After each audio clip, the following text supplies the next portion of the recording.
Hello everyone, welcome level to clever. நான் உங்கள் பிரகாஷ். இன்றைக்கி இந்த வீடியோவில் ஒரு முக்கியமான அப்டேட் தான் பார்க்க போகிறோம். அதாவது டைரக்ட் பெனிஃபிட் ட்ரான்ஸ்ஃபர் அப்படின்னு சொல்லுவோம், டிபிடி அப்படிங்கிறது. மத்திய மற்றும் மாநில அரசுகள் கொடுக்கக்கூடிய அனைத்து நலத்திட்ட உதவிகளுமே, அதாவது எக்ஸாம்பிள் சொல்லப்போனால் கிஷான் கிரெடிட் கார்டு அப்படின்னு சொல்லுவோம், அதாவது கேசிசி அப்படிங்கிறது.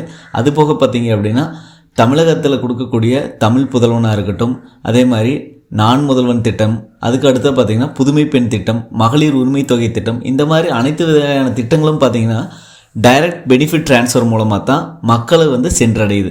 ஸோ அதாவது ஆதாரில் எந்த வங்கி கணக்கு சீடாக இருக்கோ, அதாவது இணைஞ்சிருக்கோ, அந்த வங்கிக்கு பார்த்தீங்க அப்படின்னா அவங்க பேமெண்ட் ட்ரான்ஸ்ஃபர் பண்ணிடுவாங்க. பேங்க் அக்கௌண்ட் போட்டு ட்ரான்ஸ்ஃபர் பண்ணுறதில்ல. இது முழுக்க முழுக்க ஆதார் நம்பரை வச்சு அவங்க பணத்தை அனுப்புறது தான் டிபிடி, டைரக்ட் பெனிஃபிட் ட்ரான்ஸ்ஃபர் அப்படின்னு சொல்லுவோம். ஸோ அப்படி உங்களோட ஆதார் எந்த வங்கி கணக்கோட இணைஞ்சிருக்கு, சப்போஸ் அந்த வங்கி கணக்கை நீங்கள் யூஸ் பண்ணல அப்படிங்கிற பட்சத்தில் அதை எப்படி மாற்றுறது அப்படிங்கிற கம்ப்ளீட் டீட்டெயில்ஸும் இந்த வீடியோவில் நம்ம தெரிஞ்சுக்க போகிறோம். ஸோ அதை தெரிஞ்சுக்கு முன்னாடி இது வரைக்கும் நீங்கள் நம்ம சேனலை சப்ஸ்கிரைப் பண்ணாமல் இருந்தீங்கன்னா மறக்காமல் சப்ஸ்கிரைப் பண்ணிடுங்க. சப்ஸ்கிரைப் பண்ணாமல் தான் நான் போடுற ஒரு பயனுள்ள வீடியோ உங்களுக்கு நோட்டிஃபிகேஷன் வரும். ஸோ வாங்க இன்றைக்கி வீடியோக்குள்ளே போகலாம். ஃப்ரெண்ட்ஸ், நீங்கள் பிசி, லேப்டாப் அல்லது மொபைல் யூஸராக இருந்தாலும் சரி, ஏதாவது ஒரு ப்ரௌசர் npci.org.in அப்படிங்கிற இந்த இணையதளத்துக்கு வந்துருங்க. ஸோ இந்த இணையதளத்தோட அஃபிஷியல் லிங்க்கை நான் இந்த வீடியோக்கு கீழே இருக்கக்கூடிய டிஸ்கிரிப்ஷன் பாக்ஸில் கொடுக்குறேன், நீங்களும் செக் பண்ணிங்க. ஸோ இதில் மேலேருந்து பார்த்தீங்க அப்படின்னா கீழே பாருங்கள், product, consumer, media and next features, developers, business, இந்த மாதிரி நிறைய ஆப்ஷன்ஸ் கொடுத்துருப்பாங்க. இதில் செகண்ட் ஒன்னாக இருக்குது கன்சியூமர்ஸ் அப்படின்ட்டு, அதை ஓகே கொடுத்துருங்க. அதை ஓகே கொடுத்தது உங்களுக்கு கீழே அதே மாதிரி நிறைய ஆப்ஷன்ஸ் இருக்கும். இதில் கடைசியாக பார்த்தீங்கன்னா பேஸ் அப்படின்னு இருக்குது, பாரத் ஆதார் சீடிங் எனேபிளர் அப்படின்னு, அதை ஓகே கொடுத்துருங்க. நான் அதை ஓகே கொடுத்துட்டேன். அதை ஓகே கொடுத்தும் பார்த்தீங்கன்னா இன்னொரு பேஜ் ஒன்று உங்களுக்கு ஓப்பன் ஆகும். ஸோ இதுதான் பார்த்தீங்கன்னா நேச் சிஸ்டம் அப்படிங்கிறது. இதில் பார்த்தீங்க அப்படின்னா மேலேயே base Bharat Aadhaar seeding enabler அப்படின்னு இருக்கும். இதுக்கு இநேச் பண்ணுறோம் அப்படின்னு சொல்லுவோம். ஸோ அதுதான் பார்த்தீங்கன்னா இந்த வெப்சைட்டு. இதில் ஆதாரை சீட் பண்ணுறது எப்படி, டீசீட் பண்ணுறது எப்படி, அதுக்கடுத்து அக்கௌண்ட் டீட்டெயில்ஸ் பார்க்குறது. ஸோ இதில் தேர்ட் ஆப்ஷனாக இருக்கும் ஆதார் மேப்டு ஸ்டேட்டஸ் அப்படின்னு சொல்லிட்டு. ஸோ இது பார்த்திங்கன்னா நிறைய பேருக்கு தெரிய மாட்டேங்குது. ஆதார் வங்கி கணக்கு சீட் ஆகிறது அப்படிங்கிறது வேறு, வங்கியோட ஆதார் இகேஒய்சி வெரிஃபை பண்ணிட்டோம் அப்படிங்கிறது வேறு. சரிங்களா, ரெண்டுக்கும் வித்தியாசம் இருக்குது.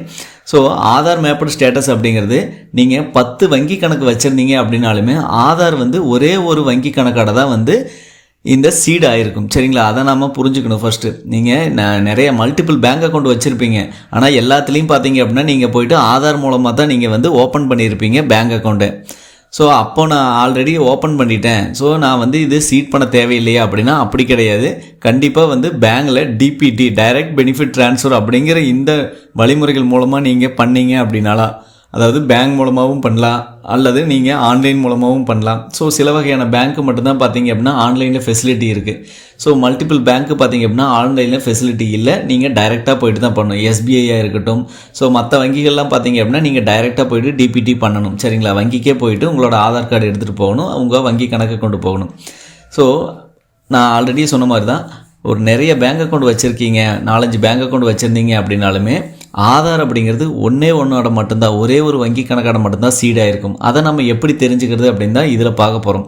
ஸோ அதுக்கடுத்ததாக பார்த்தீங்கன்னா அதை எப்படி சீடான அக்கௌண்ட்டை நம்ம டீசீட் பண்ணுறது. எனக்கு இந்த வங்கி கணக்கு வேண்டாம், நான் வேறு வங்கி கணக்கை ஆதாரோட சீட் பண்ணுறேன் அப்படின்னா அதற்கான வீடியோவும் நம்ம ஆல்ரெடி நம்மளோட சேனலில் மேக் பண்ணி போட்டிருப்போம். ஸோ நீங்கள் அதையும் தெரிஞ்சுக்கங்க. ஸோ அதோட லிங்க் டிஸ்கிரிப்ஷன் பாக்ஸில் கொடுக்குறேன், மேலே கார்ட்ஸ் லிங்க் கொடுக்குறேன். இதில் தேர்ட் ஆப்ஷன் ஆதார் மேப்டு ஸ்டேட்டஸ்னு இருக்குது, அதை ஓகே கொடுத்துறேன். அதை ஓகே கொடுத்து இங்கே பாருங்கள், ஆதார் மேப்டு ஸ்டேட்டஸ், என்னோடய ஆதார் நம்பர் கேட்குது. நான் என்னோடய 12 டிஜிட் ஆதார் நம்பர் கொடுத்து கீழே இருக்கக்கூடிய கேப்சா கொடுத்துட்றேன். ஸோ நான் இப்போ என்னோடய ஆதார் நம்பரும் கொடுத்துட்டு கீழே இருக்கக்கூடிய அந்த கேப்சாவும் கொடுத்துட்டு செக் ஸ்டேட்டஸ் அப்படின்னு இருக்குது, அதை ஓகே கொடுத்துட்றேன். அதை ஓகே கொடுத்தும் பார்த்தீங்கன்னா இப்போ ஓடிபி வரும். ஸோ 6 டிஜிட் ஓடிபி நான் இங்கே என்டர் பண்ணிக்கிறேன். இப்போ ஓடிபி நான் கொடுத்துட்டேன், 6 டிஜிட் ஓடிபி கொடுத்துட்டேன். அப்படியே ட்ராப் டவுன் வரேன். ட்ராப் டவுன் கன்ஃபார்ம் அப்படின்னு இருக்கும், நான் கன்ஃபார்ம் கொடுத்துட்றேன். கன்ஃபார்ம் கொடுத்தும் பாருங்கள், இங்கே ஆதார் நம்பர், அதே மாதிரி mapping status enabled for DBT அப்படின்னு இருக்கும். பேங்க் நேம், என்ன பேங்கோ அந்த பேங்க் அதாவது எந்த வங்கியோட நம்ம ஆதார் சீடாயிருக்கோ அது, அதே மாதிரி எப்போ நம்ம லாஸ்ட்டாக அப்டேட் பண்ணோம் அப்படிங்கிறது. அதாவது நம்ம ஆல்ரெடி பார்த்தீங்க அப்படின்னா நம்ம அப்டேட் பண்ணியிருப்போம், தெரியாமல் கூட இருக்கும், அதாவது எந்த டேட்டில் நம்ம பண்ணியிருக்கோம் இந்த மாதிரி அப்படின்னு சொல்லி அதுவும் வந்துடும்.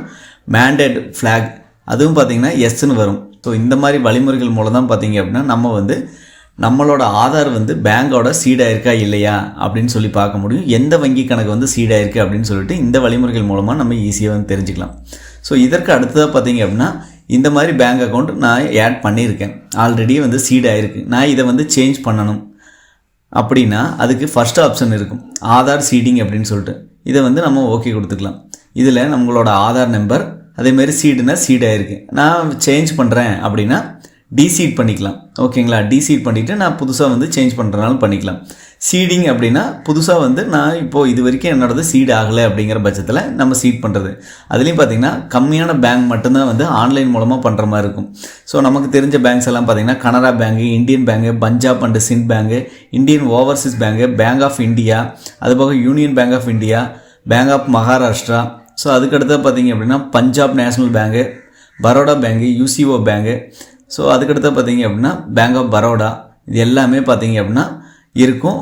சில பேங்க்ஸ் எல்லாம் வந்து இதில் இருக்காது. சரிங்களா, ஸோ அந்த மாதிரி பேங்கெல்லாம் இல்லை அப்படிங்கிற பட்சத்தில் நீங்கள் டைரெக்டாக போயிட்டு பேங்க் மூலம் தான் பார்த்தீங்கன்னா டிபிடி பண்ண முடியும். இந்த மாதிரி வழிமுறைகள் நீங்கள் பின்பற்றினீங்க அப்படின்னா மத்திய மற்றும் மாநில அரசுகள் மூலமாக கிடைக்கக்கூடிய நலத்திட்ட உதவிகள் எல்லாமே எந்த வங்கி கணக்குக்கு நம்ம சேர்ந்துருக்கு, எதோட ஆதார் வந்து சீடாக இருக்கு அப்படின்னு ஈஸியாக வந்து ஆன்லைன் மூலமாகவே தெரிஞ்சுக்கலாம்.